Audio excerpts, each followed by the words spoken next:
Ini beza akidah Islam dengan akidah benda agama lain. Akidah Islam dalam bab akidah, agama Islam dalam bab akidah, tidak ada seseorang pun boleh mendakwa perkara gaib melainkan dia mesti membawa dalil daripada Allah Azza wa Jalla ataupun daripada Nabi.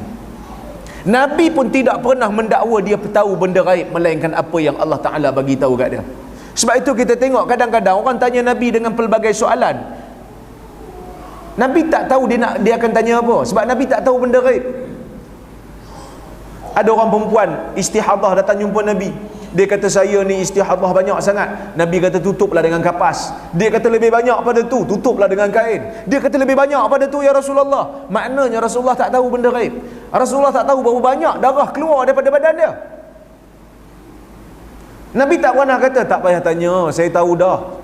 Tak tanya pun saya tahu dah. Itu bukan Nabi. Yang tu ahli sihir. Yang tu ahli sihir, dia kawan dengan jin. Sebab tu dia tahu. Nabi tak tahu benda gaib melainkan apa yang Allah Ta'ala bagi tahu kat dia. Maka kita dalam Islam ni bila nak dakwa satu benda dalam agama, mesti bawa mari dalil. Sebab itu Ibn Katsir sebut dalam Al-Bidayah wan Nihayah, ketika dia menghuraikan hadis tentang peristiwa hijrah, ada satu riwayat kata Nabi ni dalam peristiwa hijrah, tiba-tiba Allah Ta'ala sedia kat dia sampan tu siap bertambat lagi.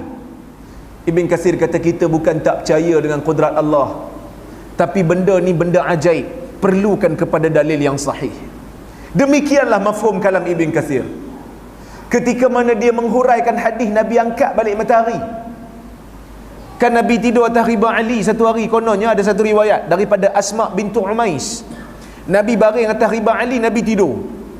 Ali ribakan Nabi daripada waktu asar, daripada waktu zuhur masuk waktu asar sampai maghrib, sampai Ali tak sempat solat. Nabi bangkit tengok dah maghrib, tak solat asar ke gitu? Dia kata, aku segan nak kejut, nampak penat sangat. Nabi naikkan balik matahari supaya Ali boleh solat asar.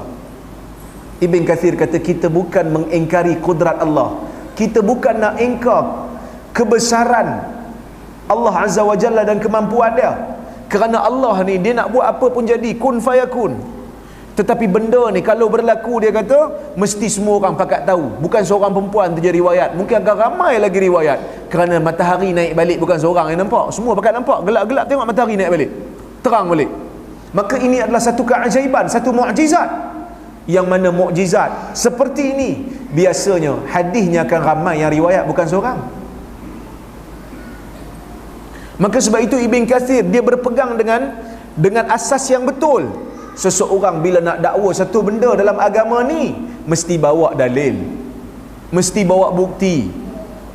Ini yang kadang yang saya berikan sedikit komentar ni, iaitu ada orang dakwa bila buat satu majlis Nabi hadir, bila buat baca buku tu Nabi hadir, baca selawat tu Nabi hadir. Kita kata benda ni benda gaib. Baca buku tu, baca je mesti Nabi datang. Itu satu dakwaan, mesti bawa mari dalil. Kalau tak, kita tak terima. Kerana ni melibatkan benda gaib. Ini melibatkan benda gaib. Biasa orang kata, tak mustahil kalau Tuhan nak jadikan. Iyalah, memanglah tak mustahil. Sebab Tuhan pun kata kun fayakun. Tapi masalahnya tuan-tuan, di mana Tuhan kata dia nak buat benda tu? Nak mengatakan tak mustahil, betul, memang tak mustahil berlaku. Tapi tak mustahil juga tak berlaku. Nak kata ia berlaku, perlu bawa bukti. Kita tuduh orang mencuri, dia kata, Tuan Hakim dia mencuri. Orang yang dituduh kata, saya tak mencuri. Hakim punya bengong. Sebenarnya dakwaan ni betul, kerana tak mustahil awak mencuri. Agak-agak bijaklah hakim tu. Saya kata bengong kalau guna alasan tu, tak mustahil awak tak mencuri, jadi saya kena percayalah. Tak, dia kata kena bawa mari bukti. Memang tak mustahil dia mencuri, tapi bawa mari bukti yang mengatakan dia mencuri.